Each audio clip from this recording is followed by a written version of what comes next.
Okay, welcome to lesson number 2, Computer Art students, on animating shape. Without tweening, but we're going to animate using layers this time because we want to, each step of the way, we want to change the color, or change the opacity, or change the shape as we go, or change the size of a shape. And to do this, if you can start to get in the habit of using the quick commands on the keyboard, it'll go a lot faster. Okay, so as you can see, I have an animation here that's kind of turning shape, and you might see these kinds of animations on websites or you know, simple graphics. Most times this type of animation is done in Flash, but we're just gonna get the basics down in Photoshop and just start thinking about stop action and what animation can look like via frames. Okay, Photoshop isn't the greatest program to use, but for our purposes it'll suit us just fine. So you can see, let me just stop it on the first frame. We are using the frame still down below, but we're also using layers. And watch now as I click on a new frame. It changes over here.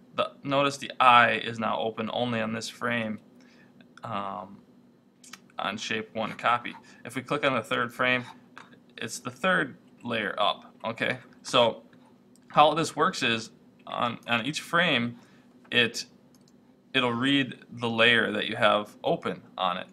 For instance, if I now open up this eye, this frame will have 2 shapes on it, but we do not want that, right? Because it'll mess up our animation. So we can keep going along, and you can see how it's going right up the side of the layers. Okay, and it's changing each time. So essentially, all we're doing is creating a whole bunch of layers and then animating them. It's really as simple as that. Okay, and changing it each time we go. Okay, it's a little bit more tedious than the tweening, but we're getting different results and more interesting animations occurring. Okay, so let's just go ahead and practice this. Let's go to File, Open, or File, New. Same dimensions as before, 500 by 500 pixels at 72 res. Click OK. And all we want to do is just first create a shape like we did before. Let's just go ahead and create a shape here, and to change the color we can just click on this color box up here or click on this color box. So I'm going to change this color this time. I'm going to make like a green color this time. Okay, so it's green. Move it in place.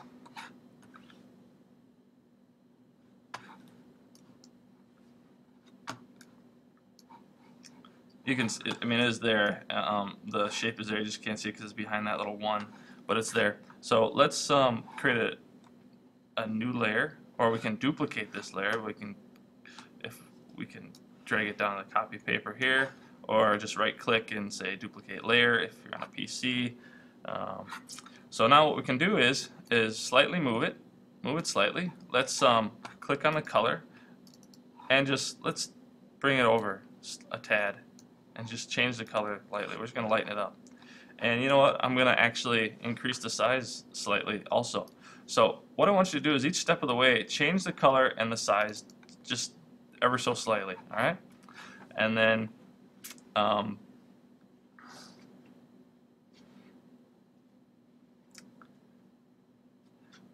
okay, let's well, you know what I should have done is made a new frame. I'm going to create a new frame here and shut the eye down on that one and just have that eye occurring on that one.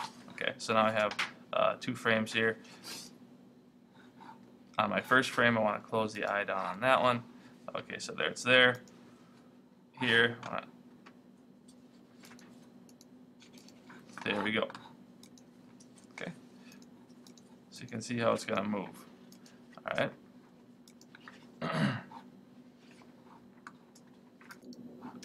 Okay, by the way, I should mention that in the assignment drive there is a Word document that looks something like this, and it's got step-by-step instructions.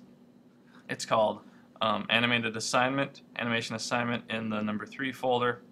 Yeah, it just gives you step-by-step instructions on how to animate a shape. If you want to refer to that, if you get lost, it's there for you. Okay. So what I've shown you so far is one way to just kind of the theory behind how this works, this animation works here with layers. But we don't really have to actually do anything with the animated frames quite yet.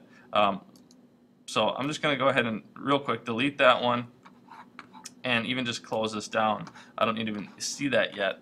Okay, so I'm going to open up that shape. So let's just continue with our shapes and just can move right along. Okay, so I'm going to duplicate this one again and move it, change the color, move it over, increase the size. Remember, Command T is a quick command for scale, and we're just going to move them slightly so I get nice smooth transitions, and then continue on the process. And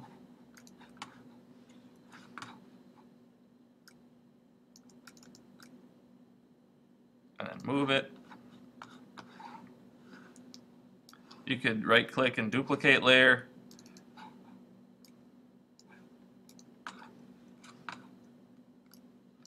Oh, what we're looking for here is a change in color and a change in size, okay, each time. And you can also move it, maybe it's gonna have an arc here or something, maybe it's gonna move along in a curve.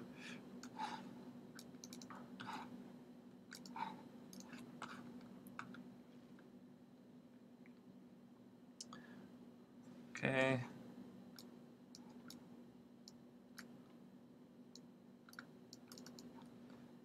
Alright. Now maybe I'm at the point now I want to start shrinking it back down or changing the color altogether, so I'm gonna slide my bar this way slightly and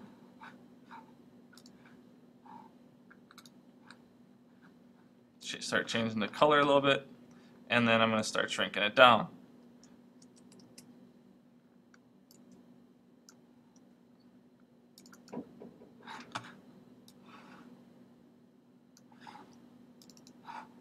Okay, move it back into this yellow.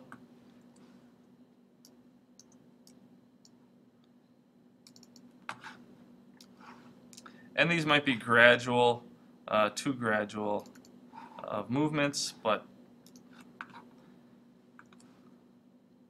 I'm not going to be too picky here.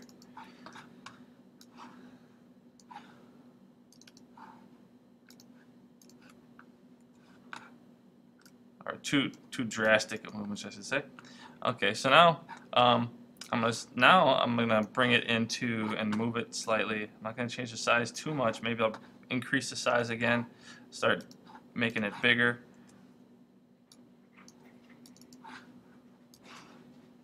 You can see this can go fairly quickly if you use the key commands.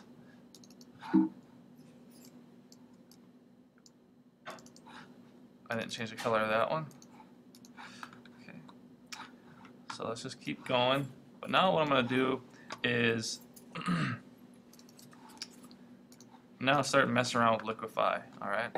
So on this shape, what I want to do is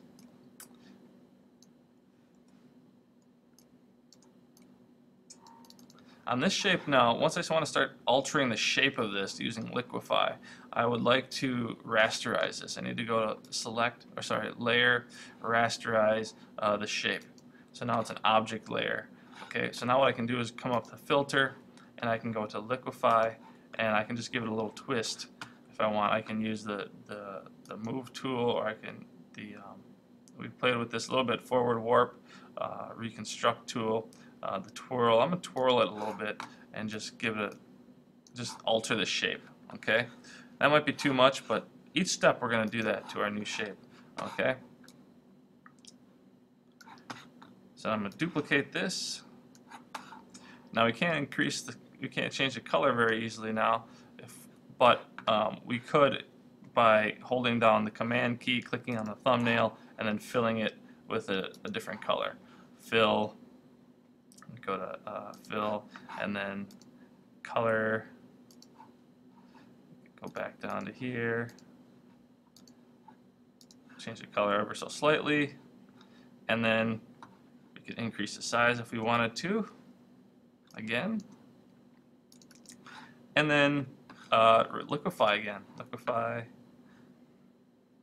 The command key for liquefy is Shift Command X.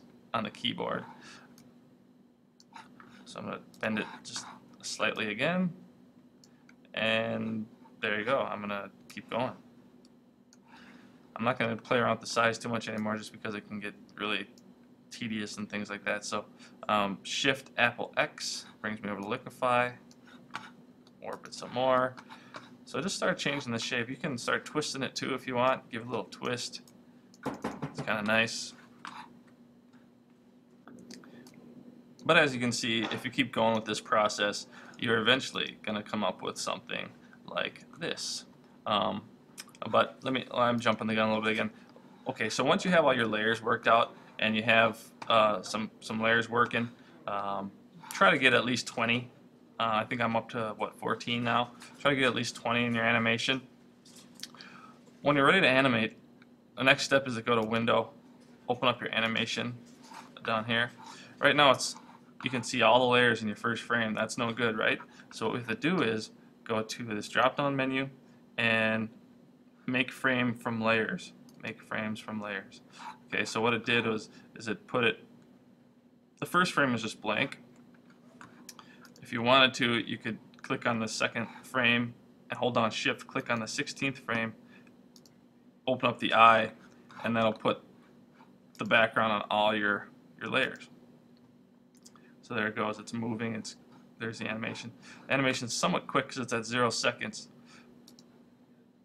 If we wanted to, we could hold down, or you can select all your frames and give it just a 0.1 second. And that'll slow it down slightly. It's really choppy. It won't be as choppy once we save this as a GIF file or something for a website or something like that. But it's kind of choppy. So that's one way to slow it down. And it'll just repeat itself. So if you have 20 frames, it'll kind of work through. You can add more, of course. You could start tweening some things in between here, as we learned from the first lesson. What I'd like you to do is try to make a nice animation with some change of shape, color, and size. So good luck.